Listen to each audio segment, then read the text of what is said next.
माझी जन्मठेप उत्तरार्ध प्रकरण 10 भाग 4. तेच निकोबार पहा. तेही असेच भारतीय कक्षातील एक बेट, पण हिंदू लोक ते बसविनात तर मलाई आणि ब्रह्मी लोकांनी ते वसवले. हिंदू संस्कृतीचे नित्याचे मुकले. ती स्थिती अंदमानची. हिंदी बंधवांची वसाहत तुटताच तेथे ब्रह्मी लोक या मलाई लोक येथून बसतील. तेथे आपल्या बीजाची आणि धर्माची 3 पिढ्या वाढत असलेली संतती नष्ट होतील. तेथे घातलेले 3 पिढ्यांच्या बंदिवानांचे रक्तबीज श्रमांचे भांडवल व्यर्थ जाईल. हिंदू संस्कृतीस ते बेट अंतरल्याने केवळ राजकीय बंधनाने ते जरी भारतात बांधून ठेवले तरी मनाने ते सदोचित चीन मलयादी मंगोलियन संस्कृतीकडे आकर्षिले जाईल.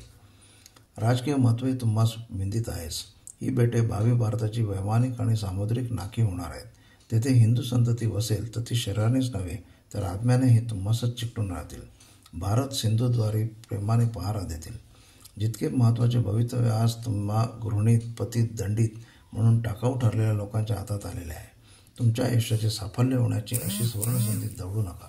यासाठी तुमच्यात जे काही 5 लोक स्वदेशात गेल्यावर मोठ्या मानास किंवा संपन्नतेस पोचण्यासारखे आहेत त्यांनी देखील तुम्हा सर्वांचा पुढाकार घेऊन तुमच्याकडून एक नवीन हिंदू वसाहत वसवण्याच्या मायभूमीस एक छोटेसे नवे सांस्कृतिक राज्य संपादन करून देण्याच्या या कार्यास पार पाडण्यासाठी भारतात परत न जाता सुटकेनंतरही अंदमानातच राहावे.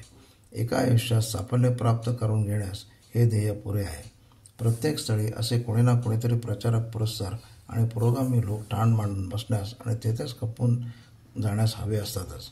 हिंदुस्थानसाठी अंदमान शिकण्यापुरते तुम्हीच ते पुरस्कार का होत नाही या अर्थाची आणि हीच वाक्ये वारंवार उच्चारता अंती बंदिवानातील आमच्या संस्थेस आजवर सहकार्य केलेल्या लोकांची मने पुन्हा आमच्याकडे वळू लागली. हिंदुस्थानात परत जाणे म्हणजे एकदम सुटणे नव्हे तर कारावासात बंद मानून अधिक कैचित बंद राहणे होय हे त्यांच्या ध्यानात येऊ लागले. त्यांच्यातील कित्येकात त्यांच्या राष्ट्रीय कर्तव्याविषयीचे उच्च भावही माझ्या शब्दांच्या चेतनेने उदय पावले. तथापि सरकारास सवलती शक्य तितक्या अधिक देण्यास भाग पाडले जावे इतक्यापुरते ओढून ताणून चंद्रबळ बंदिवानांनी आणावे आणि अमुक झाल तर इथे राहू नाही तर दाडात कसे म्हणून सांगावे हे मला इष्टच होते. त्याप्रमाणे बंदिवानांच्या सभा भरू लागल्या. सरकार त्या प्रयोगापुरते सभा स्वातंत्र्य देऊ लागले. या सरकारी नियंत्रणाच्या ढिलाईचा लाभ घेऊन त्या सभातून संघटनेच्या आणि राजकीय प्रचाराच्या व्याख्यानांची आणि चर्चेची पोळी पिकवून घेण्यास आम्ही प्रारंभ केला. त्यावेळी इतरास उदाहरण म्हणून मी स्वतः सरकारास आवेदनपत्र धाडले की जर हिंदुस्थानात मला धाडताच मुक्तता करणे नसेल तर माझी शिक्षा संपेतो मी अंदमानामध्येच राहू इच्छितो. मात्र मला 10 वर्षे भरली असल्याने सहकुटुंब किंवा स्वतंत्र तिकिटावर तरी बेटात राहता हवे. कारागारात ठेवायचे तरी अंदमानातच ठेवावे. पूर्वी मी प्रकृती स्वास्थ्य आणि मागील भागात वर्णन केलेल्या सवलतीसाठी राजबंद्यास हिंदुस्थानी कारागारात धाडण्यासाठी आवेदने धाडली होती. परंतु आता नवीन सवलतीप्रमाणे अंदमानात शेकडो बंदिवानांचा व्यक्तिशः लाभ होण्याची आणि राष्ट्रीयदृष्ट्या एक हिंदू वसाहत मोडता वाचवण्याची संधी आणि आवश्यकता आलेली आहे हे जाणून मी स्वतः बंदिवान आहे तो अंदमानामध्येच राहून तेथील बंदी वसाहतीचे हितसाधन करण्याचे कार्यच आपले एकमेव कार्य ठरवले. माझ्या उदाहरणाने इतरांसही तिथेच राहण्याची स्फूर्ती येत चालली. अंदमानची वसाहत स्थिर ठेवण्याचा मी कसून प्रयत्न करू लागलो हे पाहून तेथील स्वतंत्र लोकांस माझे उपकार वाटू लागले. ते बिचारे मूठभर. त्यांची शेती नाही तिथे. उपजीविका बंदी वसाहतीवर. जर सगळे बंदिवान परत हिंदुस्थानात धाडले जाऊन ती वसाहत उठून जाते तर त्यांची गती काय होती? त्यांच्या भूमीविषयीच्या तीवर घेतल्या जाणाऱ्या करांविषयीच्या त्यात भूमीवरून वाटेल तेव्हा काढून द्यावयाच्या सरकारी पद्धतीच्या ज्या अनेक पिढ्या होत्या त्या दूर करण्यासाठी त्यांचे आवेदनपत्रे जावेत आणि त्यांनी चळवळ उभारावी म्हणून प्रयत्न होऊ लागले.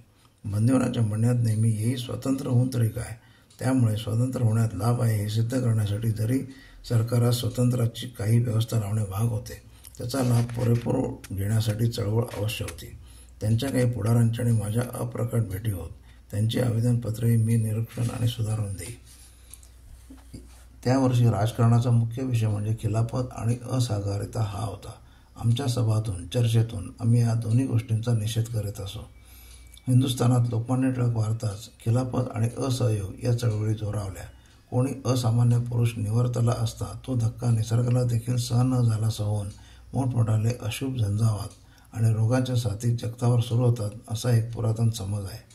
लोकमान्यांसारखा धुरंधर नाहीसा होताच हा खिलाफतच्या अत्यंत आत्मघातक चळवळीचा आणि या 1 वर्षात चरखा फिरवून आणि अहिंसेच्या आणि सत्तेच्या अत्यंत विपर्यस्त व्याख्येवर उभारलेल्या तेजोहीन आणि तेजोनाशक असहकारितेचे स्वराज्य मिळवू इच्छिणाऱ्या आत्मवंचक उन्मादाचा हा असाच एक अशुभ संजावाद सुटला आहे. हा बुद्धिविभ्रमाचा एक रोग, एक साथ सुरू झाले. प्रथमपासूनच आम्ही खिलाफतीच्या चळवळीस ती ज्या तत्वावर उभारली गेली त्यातील राष्ट्रविघातक गर्वितार्थामुळे अत्यंत विरोध करावा. ही खिलाफत नाही, ही आफत आहे हे वाक्य त्या आंदोलनाच्या घरादारापर्यंत गरजत राहिले होते. अहिंसेची ती व्याख्या, ती सत्याची व्याख्या, त्याकाळी प्रत्येक घडणाऱ्या त्या घटनांची फोड आम्ही प्रथम शेकडो जणांचा विरोध सहन करत शेवटी बहुतेकास त्यातील पोकळ शब्दच्छल आणि राष्ट्रविघातक अव्यवहार्यता विशद करून पटवून दिले. त्यावेळेच्या आमच्यावर उल्लेखलेल्या मतांचे सत्यतेविषयीचे आम्हास कित्येक आश्चर्यकारक दाखले मिळाले. कित्येक अगदी ध्यानात ठेवण्यासारख्या घटना घडल्या. पण यातील उदाहरणापुरती एक देतो. श्री हे दोघे राजकीय बंदिवान आजन्म काळेपणाची शिक्षा होऊन तिथे आले. त्यांच्यावर पंजाबच्या दंग्याचे वेळेचे वॉरंट होते. ते नापत्ता झाले होते. सरासरी 6 महिने ते देशात कार्य करीतच हिंडत होते, परंतु त्यांचा पत्ता कोणास लागेना. ते तसेच बाबा गुरु दत्तसिंहाप्रमाणे वर्षानुवर्षे भूमिगत राहून सरकारने निर्बंधास निर्माल्यवत करू शकले असते असे ते म्हणत. परंतु इतक्यात ते असहकारितेच्या आणि निर्बंध भंगाच्या म्हणजे कायदेभंगाच्या एका अत्यंत प्रमुख पुढाऱ्यास विश्वासाने भेटावयास जाऊन आपली कर्मकहाणी सांगते झाले. तेव्हा ते पुढारी उसळून म्हणाले, कोण हा भित्रेपणा? सरकारी वॉरंटच घेऊन पळ सुटायचे? असले असत्य वर्तन मला खपणार नाही. जा आणि मॅजिस्ट्रेटच्या पुढे आत्ताच्या आत्ता उपस्थित व्हा. त्यांनी सांगितले तसे निर्बंधानुकूल वर्तने म्हणजे सहकारिता नव्हे का? आम्ही सध्या निर्बंधास हतवीर्य करून टाकीत. अहो हाच खरा निर्बंध भंग होय, खरी असहकारिता होय. आम्ही कार्य करीतच आहोत तेव्हा आम्ही भयाने पळतो हे म्हणणे निर्मूल आहे. परंतु आपण म्हणता तसे करणे म्हणजे निर्बंध भंग नसून निर्बंध सफलता करणे होय. सरकारी उद्देशाची पूर्ती करणे आणि सहकारिता असे म्हणून उत्तर देतात न देतात तो चॅट म्हणून त्या पुढाऱ्यांनी त्यास मॅजिस्ट्रेट पुढे उपस्थित व्हा म्हणून आज्ञा सोडली. ते दोघेही स्वतःचे भाडे खर्चून परत उत्तरेस गेले आणि त्या मॅजिस्ट्रेट समोर उपस्थित झाले. त्यास धरण्यात आले आणि क्रांतिकारी उठवणीच्या अपराधासाठी आजन्म काळे पाणी त्यास यथाविधी देण्यात आले. पुढे जेव्हा ते त्यांच्या चुकीविषयी पश्चाताप होऊन त्या पुढाऱ्यावर चवताळून निंदा करू लागत तेव्हा मी म्हटले, निंदाच करणे तर त्या सांगणाऱ्याची एकट्याचीच करता यायची नाही. तुम्ही तरी ते ऐकले का? त्यांनी बुद्धिभेद केला म्हणून तुम्ही का करू दिलात?